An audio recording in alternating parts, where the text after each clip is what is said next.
ಅತ್ಯಾಚಾರಿ Prajwal ರೇವಣ್ಣಗೆ court ಜೀವಾವಧಿ ಶಿಕ್ಷೆ ನೀಡಿದ್ದು ಜೈಲಲ್ಲಿ ಯಾವುದೇ ವಿಶೇಷ ಸವಲತ್ತು ನೀಡದಂತೆ ಸೂಚನೆ ಕೊಡಲಾಗಿದೆ.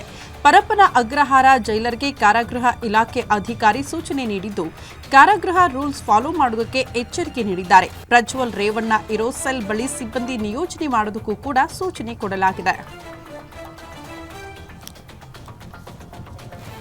ಪ್ರಜ್ವಲ್ ರೇವಣ್ಣಗೆ ಜೀವನ ಪರ್ಯಂತ ಜೈಲು ಶಿಕ್ಷೆ ವಿಧಿಸಿ ಜನಪ್ರತಿನಿಧಿಗಳ ವಿಶೇಷ ನ್ಯಾಯಾಲಯ ಆದೇಶ ಕೊಟ್ಟಿದೆ.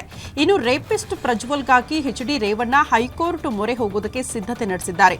ಜೀವಾವಧಿ ಶಿಕ್ಷೆ ಹಿನ್ನೆಲೆ ಪ್ರಜ್ವಲ್ ರೇವಣ್ಣ ಸಜಾ ಕೈದಿಯಾಗಿದ್ದಾರೆ. ರಾಜ್ಯದ ಖ್ಯಾತ ವಕೀಲರ ಸಂಪರ್ಕ ಮಾಡಿರುವ ರೇವಣ್ಣ ಕುಟುಂಬ ಇನ್ನೊಂದು ವಾರದಲ್ಲಿ ಹೈಕೋರ್ಟ್ಗೆ ಪ್ರಜ್ವಲ್ ಪರ ವಕಾಲತ್ತು ನಡೆಸುವುದಕ್ಕೆ ತಯಾರಿ ನಡೆಸಿದ್ದಾರೆ. ಮನೆ ಕೆಲಸ ಮಾಡುವ ಮಹಿಳೆ ಮೇಲೆ ಅತ್ಯಾಚಾರ ಮಾಡಿದ ಪ್ರಕರಣದಲ್ಲಿ ಪ್ರಜ್ವಲ್ ರೇವಣ್ಣಗೆ ಕೋರ್ಟ್ ಜೀವಾವಧಿ ಶಿಕ್ಷೆ ವಿಧಿಸಿದೆ.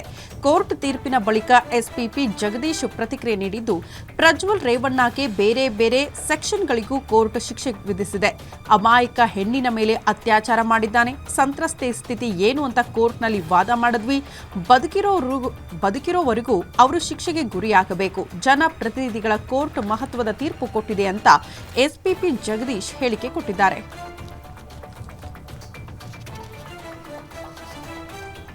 ರೇಪಿಸ್ಟ್ ಪ್ರಜ್ವಲ್ ರೇವಣ್ಣಗೆ ಕೋರ್ಟ್ ಜೀವಾವಧಿ ಶಿಕ್ಷೆ ನೀಡಿದ್ದು, ಈ ಬಗ್ಗೆ ತನಿಖಾ ತಂಡದ ಮುಖ್ಯಸ್ಥ ಬಿಕೆ ಸಿಂಗ್ ಪ್ರತಿಕ್ರಿಯೆ ಕೊಟ್ಟಿದ್ದಾರೆ. ಕಳೆದ ವರ್ಷ ಎಲೆಕ್ಷನ್ ವೇಳೆ ಪೆನ್ ಡ್ರೈವ್ ಹಂಚಿದ್ರು. ಇದರಿಂದ ಸರ್ಕಾರ ಎಸ್ಐಟಿ ರಚನೆ ಮಾಡಿತು. ವೈಜ್ಞಾನಿಕವಾಗಿ ಸಾಕ್ಷ್ಯಗಳನ್ನು ಸಂಗ್ರಹಿಸಿದ್ದೇವೆ. ಬಳಿಕ ಸರಿಯಾದ ಕ್ರಮದಲ್ಲಿ ನ್ಯಾಯಾಲಯಕ್ಕೆ ಸಲ್ಲಿಸಿದ್ವಿ. ಪೆನ್ ಡ್ರೈವ್ ವಿಡಿಯೋ ಹರಿಬಿಟ್ಟವರ ಬಗ್ಗೆ ಪ್ರತ್ಯೇಕ ಕೇಸ್ ಕೂಡ ಆಗಿದೆ. ಅದು ಕೂಡ ಗೊತ್ತಾಗಿದೆ. ಚಾರ್ಜ್ ಶೀಟ್ ಆಗುತ್ತೆ ಅಂತ ತನಿಖಾ ತಂಡದ ಮುಖ್ಯಸ್ಥ ಬಿಕೆ ಸಿಂಗ್ ಹೇಳಿಕೆ ಕೊಟ್ಟಿದ್ದಾರೆ. ಧರ್ಮಸ್ಥಳ ಗ್ರಾಮದಲ್ಲಿ ನೂರಾರು ಶವ ಹೂತೀಟ ಪ್ರಕರಣಕ್ಕೆ ಸಂಬಂಧಪಟ್ಟಂತೆ ಸುಮಾರು 8 ದಿನಗಳಿಂದ ಉತ್ಖನನ ಕಾರ್ಯಾಚರಣೆ ನಡೀತಾ ಇದೆ. ಇಲ್ಲಿ ತನಕ ಅನಾಮಿಕ ತೋರಿಸಿರುವ 10 ಸ್ಥಳಗಳ ಪೈಕಿ ಉತ್ಖನನ ಕಾರ್ಯ ಆಗಿದೆ. 10 ಸ್ಪಾಟ್ಗಳ ಪೈಕಿ 6ನೇ ಸ್ಪಾಟ್ನಲ್ಲಿ ಮಾತ್ರ ಮೂಳೆ ಚೂರುಗಳು ಪತ್ತೆಯಾಗಿದೆ. ಅನಾಮಿಕನಿಗೆ ಬಲವಾದ ನಂಬಿಕೆ ಇದ್ದ 9 ಹಾಗೂ 10ನೇ ಸ್ಪಾಟ್ನಲ್ಲಿ ಸಂಪೂರ್ಣ ಖಾಲಿಯಾಗಿದೆ. ಇನ್ನುಳಿದ 4 ಪಾಯಿಂಟ್ಗಳಲ್ಲಿ ಕುರುಹು ಸಿಕ್ತಾ ಅನ್ನೋದನ್ನ ನೋಡಬೇಕಾಗುತ್ತೆ. ಇಂದು ಸರ್ಕಾರಿ ರಜಾ ಆದ ಕಾರಣ ಉತ್ಖನನ ಕಾರ್ಯ ನಾಳೆಗೆ ಮುಂದೂಡಿಕೆ ಆಗಿದೆ. ಧರ್ಮಸ್ಥಳದಲ್ಲಿನ ಸಾವಿನ ಕೇಸ್ಗೆ ಮತ್ತೊಂದು ಮೇಜರ್ ಟ್ವಿಸ್ಟ್ ಸಿಕ್ಕಿದೆ. ಬೆಳ್ತಂಗಡಿ ಎಸ್ಐಟಿ ಕಚೇರಿಗೆ ಮತ್ತೊಬ್ಬ ಹೊಸ ಸಾಕ್ಷಿದಾರ ಆಗಮಿಸಿ ಧರ್ಮಸ್ಥಳ ಗ್ರಾಮದಲ್ಲಿ ಕೊಲೆಗಳು ಆಗಿರೋದು ನಿಜ ಅಂತ ಹೇಳಿದ್ದಾರೆ. ಕೊಲೆಯ ಹೆಣ್ಣು ಮಗುವಿನ ಮೃತದೇಹ ನೋಡಿದ್ದೇನೆ. 15 ವರ್ಷಗಳ ಹಿಂದೆ ನಡೆದ ಘಟನೆಗೆ ನಾನೇ ಪ್ರತ್ಯಕ್ಷ ಸಾಕ್ಷಿ. ಶವ ಹೂತಾಕಿದ್ದ ಸ್ಥಳ, ದಿನಾಂಕ ಎಲ್ಲವೂ ಗೊತ್ತಿದೆ ಅಂತ ಸಾಕ್ಷಿದಾರ ಜಯಂತ್ ಹೇಳಿದ್ದಾರೆ. 13 ರಿಂದ 15 ವರ್ಷದ ಬಾಲಕಿ ಶವವನ್ನ ನಾನೇ ನೋಡಿದ್ದೇನೆ. ಈ ಹಿಂದೆ ಪೊಲೀಸರ ಮೇಲೆ ನಂಬಿಕೆ ಇರಲಿಲ್ಲ. ಈಗ ಎಸ್ಐಟಿ ನೋಡಿ ಧೈರ್ಯ ಬಂದಿದೆ. ಹೀಗಾಗಿ ಈಗ ಸಾಕ್ಷಿ ಹೇಳೋದಕ್ಕೆ ಬಂದಿದ್ದೀನಿ ಅಂತ ಹೇಳಿದ್ದಾರೆ.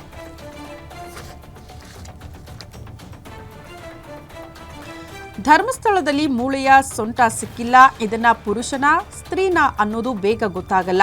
ತಲೆಬುರುಡೆ ಸಿಕ್ಕಲ್ಲಿ ಮಾತ್ರ ಹಣೆಯ ಭಾಗದಿಂದ ಲಿಂಗ ಪತ್ತೆ ಸುಲಭ.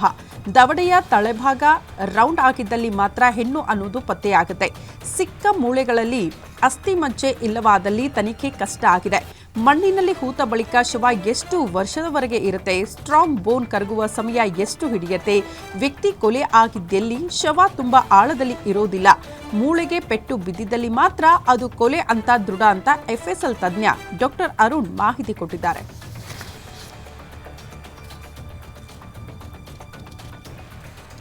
ಬಕ್ರೀದ್ ಹಬ್ಬದ ವೇಳೆ ಗೋವುಗಳ ರಕ್ಷಣೆ ವಿಚಾರಕ್ಕೆ ಸಂಬಂಧಪಟ್ಟಂತೆ ಮಾಜಿ ಎಂಎಲ್ಸಿ ವಿಜಯ್ ಸಿಂಗ್ ವಿರುದ್ಧ ಶಾಸಕ ಶರಣು ಸಲಗಾರ್ ಏಕವಚನದಲ್ಲೇ ವಾಗ್ದಾಳಿ ನಡೆಸಿದ್ರು ಅನ್ನೋ ಆರೋಪ ಕೇಳಿಬಂದಿದೆ. ಈ ವಿಚಾರಕ್ಕೆ ಸಂಬಂಧಪಟ್ಟಂತೆ ಶಾಸಕ ಶರಣು ಸಲಗಾರ್ ಸೇರಿ 4 ವಿರುದ್ಧ ಎಫ್ಐಆರ್ ದಾಖಲಾಗಿದೆ. ಕೈ ಘಟಕದ ಅಧ್ಯಕ್ಷ ನೀಲಕಂಠ ರಾಠೋಡ್ ಎಂಬುವರು ದೂರು ಕೊಟ್ಟಿದ್ದಾರೆ. ವಿಜಯ್ ಸಿಂಗ್ಗೆ ಜೀವ ಬೆದರಿಕೆ ಹಾಕಿದ್ದಾರೆ ಎಂದು ದೂರಿನಲ್ಲಿ ಉಲ್ಲೇಖ ಆಗಿದೆ.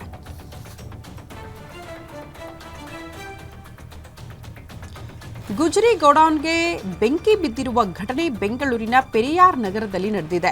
ಬೆಂಕಿಯ ಕೆನ್ನಾಲಿಗೆಗೆ ಗೋಡೌನ್ನಲ್ಲಿದ್ದ ಸಾವಿರಾರು ರೂಪಾಯಿ ಮೌಲ್ಯದ ಗುಜರಿ ವಸ್ತುಗಳು ಸುಟ್ಟು ಕರಕಲಾಗಿದೆ. ಸ್ಥಳಕ್ಕೆ ಬಂದು ಬೆಂಕಿ ನಂದಿಸುವಲ್ಲಿ ಅಗ್ನಿಶಾಮಕ ದಳದ ಸಿಬ್ಬಂದಿ ಯಶಸ್ವಿಯಾಗಿದ್ದಾರೆ. ಅದೃಷ್ಟವಶಾತ್ ಘಟನೆಯಲ್ಲಿ ಯಾವುದೇ ಸಾವು ನೋವು ಸಂಭವಿಸಿಲ್ಲ ಅನ್ನೋದು ತಿಳಿದುಬಂದಿದೆ.